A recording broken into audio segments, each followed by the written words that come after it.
ഈ വർഷത്തിൻ്റെ സമാപന ദിവസങ്ങളിലേക്ക് നമ്മൾ അടുക്കുകയാണ്.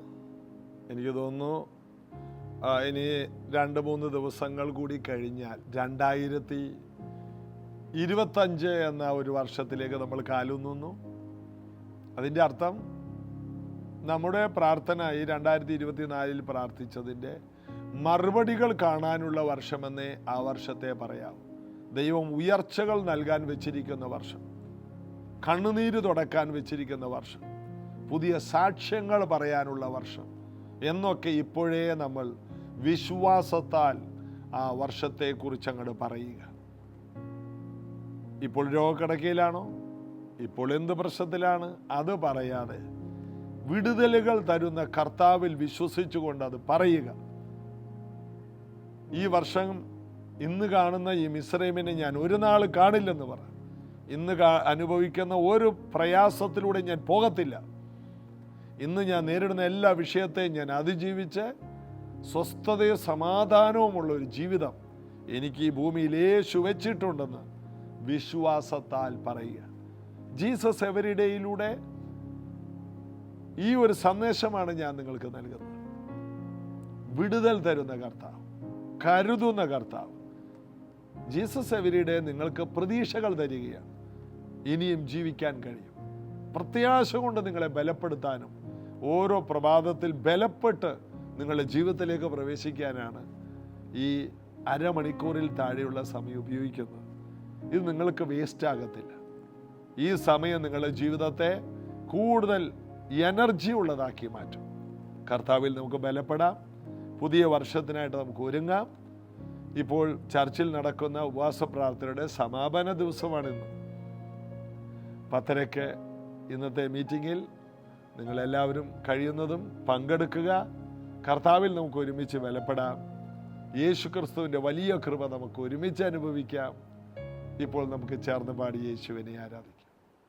And yours is the kingdom, yours is the power, yours is the glory forever. Amen. Yours is the kingdom, yours is the power, yours is the glory forever. Amen. Yours is the kingdom, yours is the power, yours is the glory forever. Amen.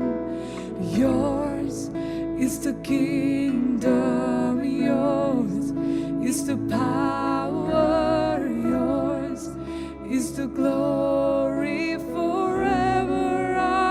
Amen.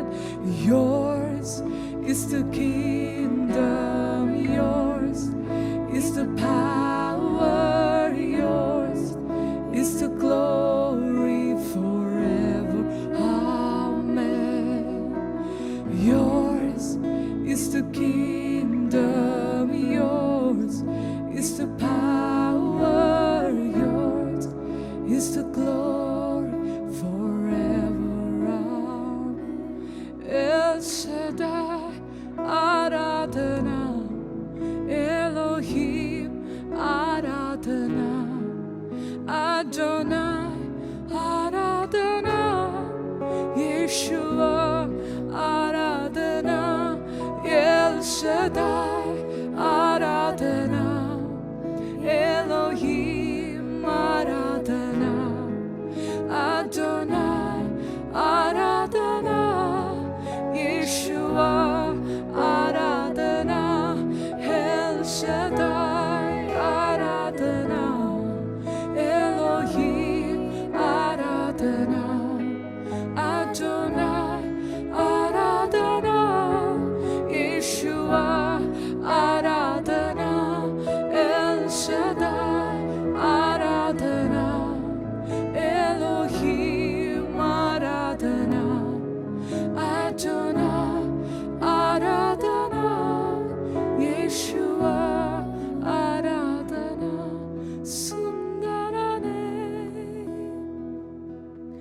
അതിശയനേ മഹോന്നതനേ എൻ പ്രിയനേ സുന്ദരനേ അതിശയനേ മഹോന്നതനേ എൻ പ്രിയനേ സുന്ദരനേ അതിശയനേ മഹോന്നതനേ എൻ പ്രിയനേ സുന്ദരനേ അതിശയനേ മഹോന്നതനേ എൻ പ്രിയനേ സുന്ദരനേ അതിശയനേ മഹോന്നതനേ എൻ പ്രിയനേ സുന്ദരനേ അതിശയനേ മഹോന്നതനേ എൻ പ്രിയനേ. യോഹന്നാന്റെ സുവിശേഷം 17-ാം അധ്യായം നമ്മളിങ്ങനെ തുടങ്ങി. യേശുവിൻ്റെ പ്രാർത്ഥനയാണത്. ഏറ്റവും ശക്തിയേറിയ ആയുധമാണ് പ്രാർത്ഥന. പ്രപഞ്ചത്തെ ചലിപ്പിക്കുന്ന സ്വർഗസ്ഥനായ പിതാവിൻ്റെ കരത്തെ ചലിപ്പിക്കുന്നതാണ് പ്രാർത്ഥന. പ്രാർത്ഥന എന്ന് പറയുന്നത് എനിക്ക് കഴിയില്ല, എന്നാൽ എന്നെ സഹായിക്കുന്ന എൻ്റെ പിതാവിനെല്ലാം കഴിയുമെന്ന് പറഞ്ഞ് ദൈവത്തിന് കൂടുതൽ മഹത്വം കൊടുക്കുന്ന ഒന്നാണ് പ്രാർത്ഥന. അതായത് നമ്മൾ 1 മണിക്കൂർ എവിടെയെങ്കിലും പ്രാർത്ഥിക്കാനിരിക്കുമ്പോൾ നമ്മളൊന്നും ചെയ്യാതെ നമ്മുടെ ദൈവത്തിൽ നമ്മൾ ആശ്രയിക്കുമ്പോൾ, നമ്മൾ ദൈവത്തെ വിശ്വസിക്കുന്നു എന്ന് ആ സമയം കൊണ്ട് നമ്മൾ തെളിയിക്കുകയാണ്. നമ്മൾ ദൈവത്തിൽ ആശ്രയിക്കുന്നു. മനുഷ്യരിൽ ആശ്രയിക്കുന്നതിനേക്കാൾ യഹോവയിൽ ആശ്രയിക്കുന്നത് നല്ലത്. ചിലർ കുതിരകളിലും ചിലർ രഥങ്ങളിലും ആശ്രയിക്കുന്നു. ഞാൻ എൻ്റെ ദൈവത്തിൽ ആശ്രയിക്കും. ദാവീദ് ദൈവത്തിൽ ആശ്രയിച്ചു. യുദ്ധം യഹോവയ്ക്കുള്ളതാണെന്ന് പറഞ്ഞു. ഞാൻ യുദ്ധം ചെയ്യുന്നില്ല. ഞാൻ യുദ്ധം ചെയ്യുമെങ്കിൽ എനിക്ക് പടച്ചട്ട വേണം, വാള് വേണം, കുന്തം വേണം. എന്നാൽ ഞാൻ യുദ്ധം ചെയ്യുന്നില്ല. ഞാനൊരു കല്ലെടുക്കുന്നു, അത്രയേ ഉള്ളൂ. യുദ്ധം ദൈവത്തിൻ്റെതാണ്. ദൈവത്തിൽ ആശ്രയിച്ച ദാവീദിൻ്റെ വിജയം കാട്ടിൽ നിന്ന് രാജകൊട്ടാരം വരെ അവനെ കൊണ്ടുപോയി. ദൈവത്തിൽ ആശ്രയിച്ച ദാവീദിനെ കുറിച്ച് പറഞ്ഞു, നിന്റെ സിംഹാസനത്തിൽ ഒരു രാജാവില്ലാതെ പോകത്തില്ല. ദൈവത്തിൽ ആശ്രയിക്കുന്നവരെ ദൈവം കൂടുതൽ ഇഷ്ടപ്പെടും. അതുകൊണ്ട് ദൈവത്തിന് ബുദ്ധിമുട്ടാകുമോ എന്നൊന്നും ഓർക്കണ്ട. ജോഷി പാസ്റ്റർ ചിലപ്പോൾ ബുദ്ധിമുട്ടായാലോ, തീർച്ചയായിട്ടും എനിക്ക് ബുദ്ധിമുട്ടാണ്. നിങ്ങൾ കൂടെ വിളിക്കുമ്പോൾ എനിക്ക് ബുദ്ധിമുട്ടാണ്. ഫോൺ എടുക്കാൻ പറ്റാതെ വരും. ഒന്നുകിൽ ഞാൻ റെക്കോർഡിങ്ങിലായിരിക്കും, അല്ലെങ്കിൽ ഏതെങ്കിലും മീറ്റിങ്ങിലായിരിക്കും, അല്ലെങ്കിൽ പ്രാർത്ഥനയിലായിരിക്കും. ഇങ്ങനെയുള്ള സമയത്തൊക്കെ ഫോൺ എടുക്കാൻ ബുദ്ധിമുട്ട് വരും. ആര് വിളിച്ചാലും ഇതുപോലെ കൂടെ വിളിച്ചാൽ ബുദ്ധിമുട്ട് വരും. എന്നാൽ എപ്പോൾ വിളിച്ചാലും ബുദ്ധിമുട്ടില്ലാത്ത ആരെങ്കിലും ഉണ്ടെങ്കിൽ കർത്താവാണ്. ഈ കാര്യം അറിയില്ലായിരുന്നല്ലേ? 24 മണിക്കൂർ വിളിക്കാം. വെളുപ്പിന് 3 മണിക്ക് എന്നെ വിളിക്കരുതേ, ഞാൻ ഫോൺ എടുക്കില്ല. ആരും ശല്യപ്പെടുത്തരുതേ. നല്ല ഗാഢനിദ്രയുടെ സമയമാണ്. കൂർക്കം വലിച്ച് ഉറങ്ങുന്ന ഒരു സമയം. തണുപ്പുള്ള സമയത്ത് അട്ട പോലെ ചുരുണ്ട് കിടക്കുന്ന ഒരു സമയം. ഈ സമയത്തൊന്നും ആരും ഫോൺ വിളിച്ച് ശല്യം ചെയ്യരുത്. എന്നാൽ 3 മണിക്ക് കർത്താവിനെ വിളിക്കാം. ഉറങ്ങാത്തവൻ, മയങ്ങാത്തവൻ, നമ്മുടെ സമയം, നമ്മുടെ പ്രാർത്ഥന പ്രതീക്ഷിച്ചിരിക്കുന്ന ഒരു നല്ല കർത്താവ്. പിതാവിൻ്റെ വലത്തുഭാഗത്ത് രാപ്പകൽ നമുക്ക് വേണ്ടി മധ്യസ്ഥതയണയ്ക്കുന്ന കർത്താവ്. കർത്താവിൻ്റെ ജോലി അതാണ്. ഈ ഭൂമിയിൽ വെച്ച് യേശു 12 മണിക്കൂറോളം പ്രാർത്ഥിച്ചതായിട്ട് നമ്മൾ കാണുന്നു. 4 യാമങ്ങൾ. സന്ധ്യക്ക് പോവും, വെളുപ്പിന് വരും. ഇതായിരുന്നു യേശുവിൻ്റെ പ്രാർത്ഥന. പകൽ മുഴുവനും 12 മണിക്കൂർ വർക്ക് ചെയ്യും, ബാക്കി രാത്രി 12 മണിക്കൂർ പിതാവിൻ്റെ സന്നിധി. ക്ഷീണം വരില്ലേ? ക്ഷീണം മാറ്റാനാണ് പോകുന്നത്. പ്രാർത്ഥന ഒരു വിശ്രമമാണ്. പ്രാർത്ഥിച്ചാരും ക്ഷീണിക്കില്ല. പ്രാർത്ഥിക്കുന്നവർ റെസ്റ്റ് എടുക്കുകയാണ്. ദൈവസന്നിധിയിലാണ് നമ്മുടെ വിശ്രമം. ഒരു മീറ്റിംഗ് വെക്കുമ്പോൾ, മീറ്റിങ്ങിൽ വരുമ്പോൾ നമ്മൾ വിശ്രമിക്കുകയാണ്. നമ്മൾ ഏറ്റവും കൂടുതൽ സന്തോഷിക്കുന്നതും എല്ലാം മറക്കുന്നതും ഒന്ന് ദൈവത്തെ സ്തുതിച്ച് പാടി സന്തോഷിക്കുന്ന സമയമാണ്. നമ്മുടെ വിശ്രമ സമയമാണ് പ്രാർത്ഥനാ സ്ഥലം. അത് ടെൻഷൻ അടിക്കുന്ന സ്ഥലമല്ല, അത് കുത്തിപ്രസംഗിക്കുന്ന ഇടമല്ല, അത് ബലപ്പെടുത്തുന്ന, ആശ്വസിക്കുന്ന പച്ചയായ പുൽപ്പുറവും സ്വസ്ഥതയുള്ള വെള്ളവുമാണ്. അപ്പോൾ പ്രാർത്ഥന ഒരു വിശ്രമമാണ്. അപ്പോൾ വിശ്രമം ലഭിക്കണമെങ്കിൽ നമ്മൾ ദൈവത്തിൻ്റെ കൂടെ സമയമെടുക്കണം. അതുകൊണ്ട് യേശുവിനെ പകൽ ക്ഷീണമില്ല, കാരണം രാത്രി വിശ്രമിച്ചത് പിതാവിലാണ്. കട്ടിലിലല്ല, മെത്തയിലല്ല, പിതാവിൽ. പിതാവിലുള്ള വിശ്രമം. അതാണ് പിതാവേ. മേലോട്ട് നോക്കിയിട്ട് പിതാവേ, നാഴിക വന്നിരിക്കുന്നു. ഇത് സംസാരിച്ചിട്ട് യേശു സ്വർഗത്തിലേക്ക് നോക്കി പറഞ്ഞതെന്തെന്നാൽ, പിതാവേ, നാഴിക വന്നിരിക്കുന്നു. നീ എനിക്ക് വെച്ചിരിക്കുന്ന, നിന്നെ ശരിക്കും മഹത്വപ്പെടുത്തുവാൻ വെച്ചിരിക്കുന്ന നാഴിക, പുസ്തക ചുരുളിൽ എന്നെക്കുറിച്ച് എഴുതിയിരിക്കുന്ന കാര്യത്തിൻ്റെ പൂർത്തീകരണത്തിനുള്ള സമയം വന്നിരിക്കുന്നു.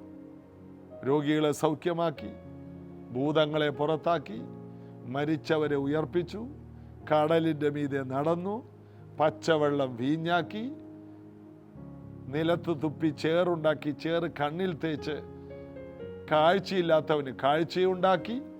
ഇതിലെല്ലാം പിതാവിന് മഹത്വം ഉണ്ടായി. അതിന് പിതാവ് പുത്രനെ മഹത്വപ്പെടുത്തി. ആ കാര്യങ്ങളിലെല്ലാം യേശുവിനും പിതാവ് മഹത്വം കൊടുത്തു. എന്നാൽ ഏറ്റവും വലിയ മഹത്വം കാൽവരി ക്രൂശിലേക്കുള്ള യാത്രയാണ്. അത് ചില രോഗികൾക്ക് വേണ്ടിയുള്ള വിടുതലല്ല, അത് ചിലരുടെ പാപവിമോചനമല്ല, അത് മുൻപിൽ കാണുന്ന കുറച്ചുകൂട്ടം ജനങ്ങളുടെ ശാപത്തിൽ നിന്നുള്ള വിടുതലല്ല, അത് മുഴുവൻ ലോകത്തിൻ്റെയും വിടുതലാണ്. ഭൂമിയുള്ള കാലത്തോളം ജീവിച്ചിരിക്കുന്ന, ജനിക്കാൻ പോകുന്ന, ജനിച്ചുകൊണ്ടേയിരിക്കുന്ന മനുഷ്യർക്കൊക്കെയും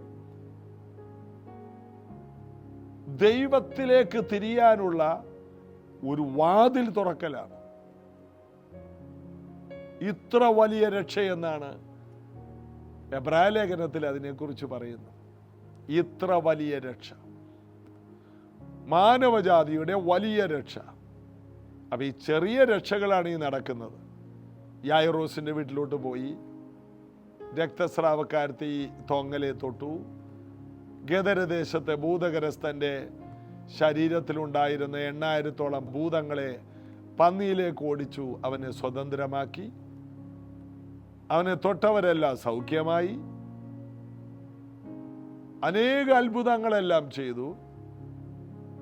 ഈ അത്ഭുതങ്ങളെല്ലാം ഒരു പരിമിതിയായ ഒരു സ്ഥലത്ത് ഒതുങ്ങുന്നതാണ്. എന്നാൽ ഇതിനല്ല യേശു വന്നത്.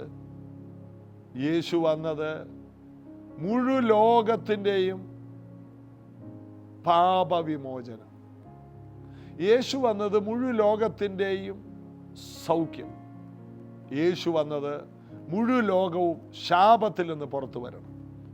യേശു വന്നത് മുഴുവൻ ലോകവും ഒരാൾ പോലും നഷ്ടപ്പെടാതെ എല്ലാവരും നിത്യജീവൻ പ്രാപിക്കണം. പിതാവാം ദൈവത്തിന് കിട്ടുന്ന ഏറ്റവും വലിയ മഹത്വമാണ് കാൽവരി ക്രൂശ് മരണം. യേശു ചെയ്ത ഏറ്റവും വലിയ കാര്യം. ഈ സമയത്ത് യേശുവിനെ വിട്ട് എല്ലാവരും പോകണം. അതൊന്നും യേശുവിന് വേദനയല്ല. അതുകൊണ്ട് ആ ഉയർത്തെഴുന്നേറ്റ് വന്നിട്ട്, എന്നാലും നിങ്ങളൊക്കെ എന്നോട് കാണിച്ചത് ശരിയായില്ല എന്നൊന്നും കർത്താവ് പറഞ്ഞില്ല. കർത്താവിനറിയാം താൻ തന്നെ ഏകനായി ഈ വേദനകൾ സഹിക്കണമെന്ന് യേശുവിനെ അറിയാം. പിതാവേ, നാഴിക വന്നിരിക്കുന്നു. പിതാവെ, അങ്ങയെ മഹത്വപ്പെടുത്താൻ എനിക്ക് കിട്ടിയ ഏറ്റവും വലിയ ചാൻസാണ് ഈ ക്രൂശ്. ഇന്നത് ശ്രദ്ധിക്കുന്ന ഓരോ വ്യക്തികളും നിങ്ങളുടെ ജീവിതത്തിൽ കിട്ടിയിരിക്കുന്ന ക്രൂശിനെ ദൈവത്തിന് മഹത്വം കൊടുക്കുവാൻ കിട്ടിയിരിക്കുന്ന വലിയ ചാൻസായി കാണാമോ? യേശു അതിനെ അങ്ങനെ കാണുകയാണ്. മുന്നിൽ വരാൻ പോകുന്ന ക്രൂശിനെ ഒഴിഞ്ഞു മാറിയില്ല. മുന്നിൽ വരുന്ന ക്രൂശ് യേശുവിനെ അറിയാം. ആ ക്രൂശിലൂടെ ദൈവത്തിന് കിട്ടേണ്ട മഹത്വം അതെത്ര വലുതാണ്. ദൈവത്തെ കൂടുതൽ മഹത്വപ്പെടുത്താനുള്ള ഒരു ചാൻസ്. ജീവിതത്തിൽ വരുന്ന എല്ലാ ക്രൂശുകളെയും, എല്ലാ ചങ്ങലകളെയും, എല്ലാ മുൾക്കിരീടങ്ങളെയും, എല്ലാ അപവാദങ്ങളെയും, ദൈവത്തിന് വേണ്ടി നിന്നിട്ട് കടന്നു വരുന്ന എല്ലാ തരത്തിലുള്ള വേദനകളെയും മുള്ളുകളെയും ഒരു വലിയ മഹത്വത്തിലേക്കുള്ള എൻട്രൻസ് ആണെന്ന് യേശുവിനെ പോലെ കാണാനുള്ള ഒരാത്മീക കണ്ണ് ഇന്ന് നമുക്കൊന്ന് തുറന്നു കിട്ടിയിരുന്നെങ്കിലെന്ന് ഒന്ന് പ്രാർത്ഥിച്ചുകൂടെ? ഇത് ദൈവപുത്രൻ നമുക്ക് വേണ്ടി 2000 വർഷങ്ങൾക്ക് മുമ്പ് ചെയ്തതും നമുക്ക് കാണിച്ചു തന്നതുമായ ഒരു മർമ്മമാണ്. അതായത് എൻ്റെ നാമനിമിത്തം അപ്പനോ അമ്മയോ വീടോ ധനങ്ങളോ വസ്തുവകകളോ എന്ത് നഷ്ടപ്പെട്ടാലും, എന്ത് നിന്ദകളുണ്ടായാലും, എന്ത് സങ്കടമുണ്ടായാലും ഈ ലോകത്തിൽ തന്നെ 100 മടങ്ങ് വീട് പോയാൽ 100 മടങ്ങ് വീട്, മാതാപിതാക്കൾ നഷ്ടപ്പെട്ട 100 മടങ്ങ് മാതാപിതാക്കൾ, സഹോദരി സഹോദരന്മാർ നഷ്ടപ്പെട്ട 100 മടങ്ങ് സഹോദരി സഹോദരൻ, വസ്തുവക നഷ്ടപ്പെട്ടാൽ 100 മടങ്ങ് വസ്തുവക. ഇതെല്ലാം ലഭിക്കാതെ ആരും പോകില്ല. വരുവാനുള്ള ലോകത്തിലോ നിത്യജീവൻ. കർത്താവ് അനുവദിച്ച, കർത്താവിന് വേണ്ടി നിൽക്കുമ്പോൾ വരുന്ന എല്ലാ വേദനകൾക്കും ഇങ്ങനെ പ്രതിഫലമുണ്ടെന്ന്. എന്നാൽ ഇതാരും മനസ്സിലാക്കുന്നില്ല. എന്ത് പ്രശ്നം വന്നാലും അതിനൊരു പരിഹാരമുണ്ട്. കർത്താവിന് വേണ്ടി നിന്നാൽ മതി. നിങ്ങൾ ഈ ക്രൂശ് നിമിത്തമാണോ ഇത് സഹിക്കുന്നത്, അതിനൊരു മഹത്വം ഉണ്ടാകും. എന്തിലാണോ അതിനകത്ത് നിങ്ങൾ മഹത്വം കാണും. യേശു പറഞ്ഞു, വിശ്വസിച്ചാൽ നീ ദൈവത്തിൻ്റെ മഹത്വം കാണും. അപ്പൊ ഈ കാര്യത്തിൽ നമ്മൾ വിശ്വസിക്കണം. സുവിശേഷ നിമിത്തം ഞാൻ ഒറ്റപ്പെട്ടു പോയി, എനിക്കിന്ന് ആരുമില്ല, ഇങ്ങനെയൊക്കെ പറഞ്ഞ് അതിനെ ഒരു ദുഃഖ വാർത്തയാക്കല്ലേ. ക്രിസ്തുവിന് വേണ്ടി അപമാനം സഹിക്കാൻ എന്നെ എണ്ണിയല്ലോ. മോശ മിസ്രൈമിലെ നിക്ഷേപങ്ങളെക്കാൾ ക്രിസ്തുവിൻ്റെ നിന്ന ധനമെന്ന് എണ്ണിയിട്ട് വില കുറവുണ്ടായോ? മിസ്രൈമിലെ മുഴുവനും നന്മയുമായിട്ട് മോശയും കൂട്ടരും ചെങ്കടൽ കടന്നു പോയില്ലേ? മോശ അതിനെ വില കുറഞ്ഞ് കണ്ടിട്ടും അത് തനിക്ക് കുറവായോ? മരുഭൂമിയിൽ സമാഗമന കൂടാരം പണിതത് ആ മഹാപുരോഹിതന്റെ നെഞ്ചത്ത് തന്നെ 12 വിലയേറിയ കല്ലുകൾ. എന്തെല്ലാമാണ്! ലോകത്തിൽ ഒരു രാജാവിന് പോലും കിട്ടാത്ത പദവികളാണ് മഹാപുരോഹിതന്റെ നെഞ്ചത്തിരിക്കുന്ന ആ 12 കല്ലുകൾ. ലോകത്തിലെ ഏറ്റവും വിലയേറിയതെല്ലാം ഇപ്പോൾ ഇസ്രായേൽ മക്കളുടെ കയ്യിലുണ്ട്. എന്താണ്? ഒരു മോശ മിസ്രൈമിലെ നിക്ഷേപങ്ങളെക്കാൾ ക്രിസ്തുവിൻ്റെ നിന്ന് ധനമെന്നെണ്ണിയെന്ന് എബ്രായർ 11 പറയുന്നു. അതുകൊണ്ട് അവർക്ക് സമ്പത്ത് കുറഞ്ഞോ? ഒരു ബഹുസമ്പത്തോടുകൂടി പുറപ്പെട്ടെന്ന്. അവർ യുദ്ധസന്നദ്ധരായി പട്ടാളക്കാരായി പുറപ്പെട്ടെന്ന്. കർത്താവിന് വേണ്ടി എന്തെല്ലാം സഹിച്ചാലും കർത്താവ് അതെല്ലാം 1000 മടങ്ങായിട്ട് തിരിച്ചിങ്ങോട്ട് തരും. കർത്താവ് ആർക്കും കടക്കാരനല്ല. കർത്താവ് മാന്യനാണ്. നമുക്കൊരു കുറവും ഉണ്ടാകത്തില്ല. അതുകൊണ്ട് പിതാവേ, നിന്നെ എനിക്കൊന്ന് മാനിക്കാൻ കിട്ടുന്ന ചാൻസ്, അതാണ് ക്രൂശിനെ യേശു കണ്ടത്. ഇതുപോലെ ഇന്ന് ജീവിതത്തിൽ അനുഭവിക്കുന്ന പ്രശ്നത്തെ ദൈവത്തെ മാനിക്കാൻ കിട്ടിയ ചാൻസായി കണ്ട് ഇതിലൂടെ വലിയൊരു മാന്യത പിതാവിനും എനിക്കുമുണ്ടെന്ന് വിശ്വസിച്ച് ഇന്നത്തെ ദിവസം നമുക്ക് ജയകരമാക്കാം. പ്രാർത്ഥിക്കാം. യേശുവിൻ്റെ നാമത്തിൽ ഈ വചനങ്ങൾ കേട്ടവർ സൗഖ്യമാകട്ടെ. ഈ വചനങ്ങൾ കേട്ടവർ ധൈര്യപ്പെടട്ടെ. ഈ വചനങ്ങൾ കേട്ടവർ കൃപകളാൽ നിറയട്ടെ. ഈ വചനം കേട്ടവർ അഭിഷേകത്താൽ നിറയട്ടെ. ഇന്നത്തെ ദിവസം മുതൽ മുന്നിൽ വരുന്ന എല്ലാ പ്രതിസന്ധികളെയും മഹത്വത്തിൻ്റെ കാരണമാക്കി മാറ്റുന്ന ഒരു പ്രത്യേക ജ്ഞാനം എല്ലാവരിലും ഉണ്ടാകും. സൗഖ്യവും വിടുതലും കൽപ്പിച്ചാകും. ഇന്നത്തെ ദിവസം ഒരു ജയത്തിൻ്റെ ദിവസമാകട്ടെ യേശുവിൻ നാമത്തിൽ. ആമേൻ. യേശു കർത്താവ് നിങ്ങളെ അനുഗ്രഹിക്കട്ടെ. ഇന്ന് ശനിയാഴ്ച രാവിലെ ഉപവാസ പ്രാർത്ഥനയുടെ 3-ാം ദിവസം എല്ലാവരെയും പ്രത്യേകം ക്ഷണിക്കുന്നു. നാളെ നമുക്ക് ഈ വർഷത്തിൻ്റെ ഏറ്റവും ഒടുവിലത്തെ സഭായോഗം രാവിലെ 8 മണിക്ക്, ഞായറാഴ്ച രാവിലെ 8 മണിക്ക് പ്രൈസ് ജനറേഷൻ ചർച്ചിൽ വെച്ചുകൊണ്ട് നിങ്ങൾ വരണം, അനുഗ്രഹിക്കപ്പെടണം. ഈ വർഷം മുഴുവൻ നടത്തിയ ദൈവത്തെ നമുക്ക് പുകഴ്ത്താം. കർത്താവിൻ്റെ വലിയ കരം എല്ലാവരോടും കൂടിയിരിക്കട്ടെ. കൂടാതെ അടുത്ത അനൗൺസ്മെൻറ്റുകൾ അടുത്ത ദിവസം നിങ്ങളോട് അറിയിക്കുന്നതാണ്. ഈ വർഷം മുഴുവനും ജീസസ് എവരി ഡേ എന്ന ഈ പ്രാർത്ഥനയിൽ നിങ്ങൾ എന്നോട് കാണിച്ച, പ്രൈസ് ജനറേഷൻ മീഡിയ മിനിസ്ട്രിയോട് കാണിച്ച എല്ലാ സ്നേഹത്തിനും കൈത്താങ്ങലുകൾക്കുമായിട്ട് നന്ദി. പല രാജ്യങ്ങളിലിരുന്ന് ഞങ്ങളെ സ്നേഹിച്ച് കരുതി ഈ മിനിസ്ട്രിയെ വിജയിപ്പിച്ച നിങ്ങൾക്കെല്ലാം പ്രതിഫലം ഞങ്ങളെപ്പോലെ തന്നെ തുല്യമാണ്, അല്ല അതിലുപരിയാണ്. God bless you.